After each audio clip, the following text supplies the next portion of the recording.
des Nations Unies pour le développement vient d'offrir à la Direction générale du Centre d'observation, de surveillance et d'information environnementale d'outils informatiques. La cérémonie de remise s'est déroulée. La cérémonie de remise s'est déroulée en présence de notre reporter Ibrahima Kita. Du document de politique nationale de l'environnement le 21 janvier 2011, le gouvernement et ses partenaires multiplient les actions pour la mise en œuvre de cette politique. Obtenir des données fiables à travers des normes internationales de planification stratégique est l'un des objectifs de cette politique. C'est dans cette optique que le PNUD vient d'offrir un lot important d'équipements au Centre d'observation, de surveillance et d'information environnementale COSIE.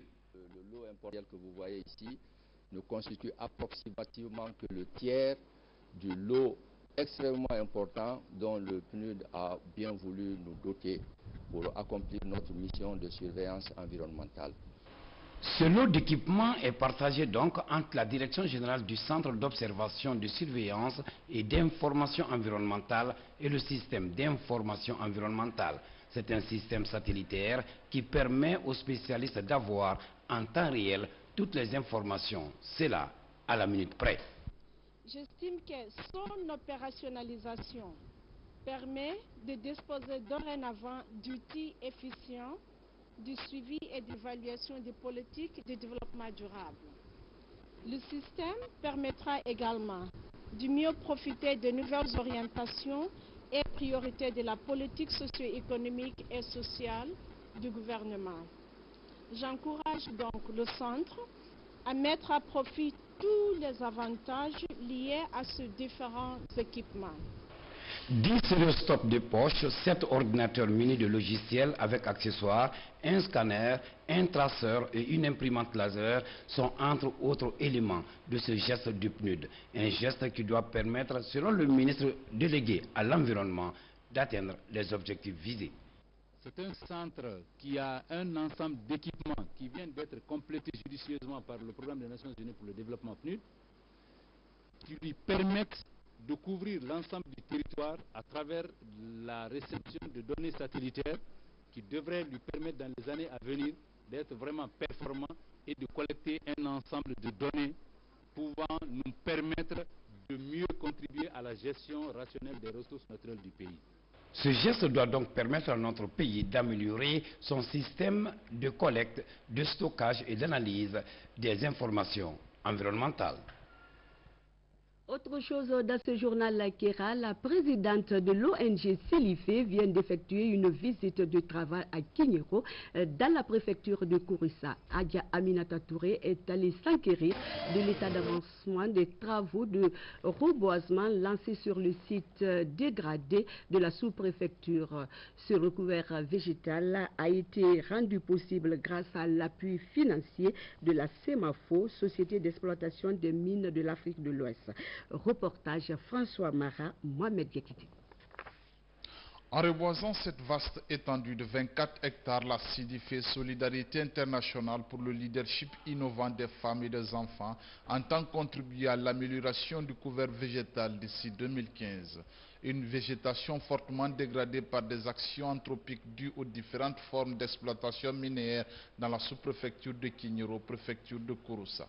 La démarche vise à matérialiser le slogan « Planter un arbre et le protéger, c'est sauver la génération future ». Avec cette ONG, vraiment, les groupements sont en train de faire le reboisement, sont en train de participer activement à la restauration de l'environnement. Ça, c'est une chose à saluer parce que la chose s'inscrit même dans le projet de société du professeur Alpha Condé, qui a bien voulu, parce qu'il veut s'intéresser à la chose, mettre sur pied 2 départements qui s'occupent de la protection de l'environnement. Pour acquérir de l'état d'avancement des travaux, la présidente de Silifé a rencontré les différents groupements féminins de la localité. À l'occasion, les différentes structures ont fait l'état des lieux des sites reboisés avant de poser quelques doléances.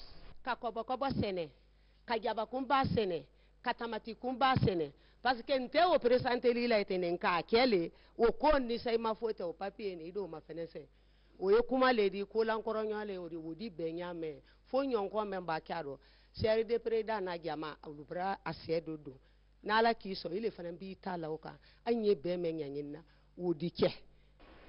Après cette première étape, Adjaminata Touré s'est rendu dans les districts de Missamana, Bagbe, Konso, Farabana, des localités où des travaux de reboisement de grande envergure ont été également effectués. Je vois l'engouement des populations, des femmes surtout, et des jeunes qui se mobilisent pour ce reboisement, et de savoir surtout que le message est bien passé et qu'il a été surtout bien reçu.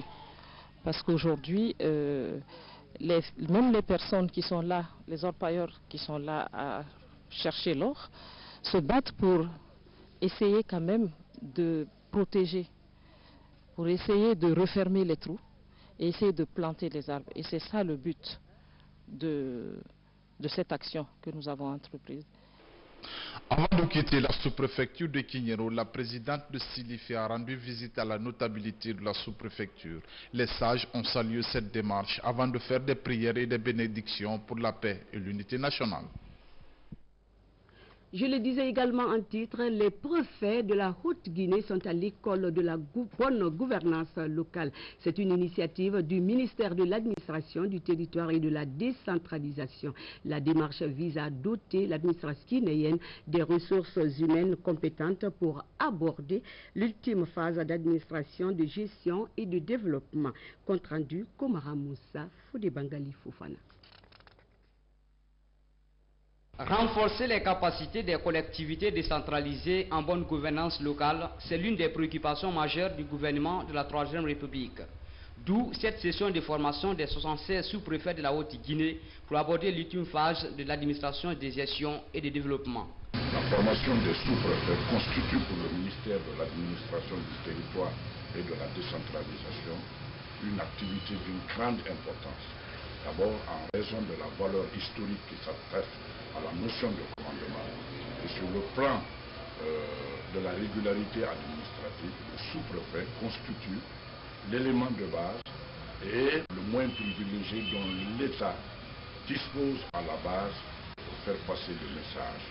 Et à ce titre, et en raison de sa fonction de représentation générale de l'État sur le terrain, il dispose de prérogatives exorbitantes, au centre desquelles il y a la représentation générale du chef de l'État assurée et l'ordre et le développement.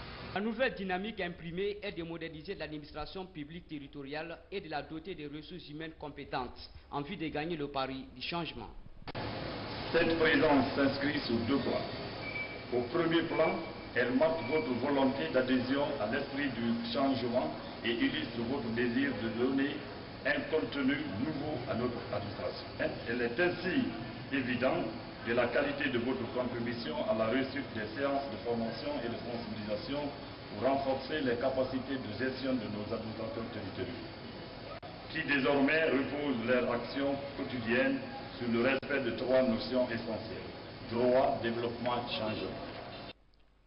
Le gouverneur de la ville de Kankan a tout d'abord rappelé aux participants l'importance de cette formation, avant de souligner.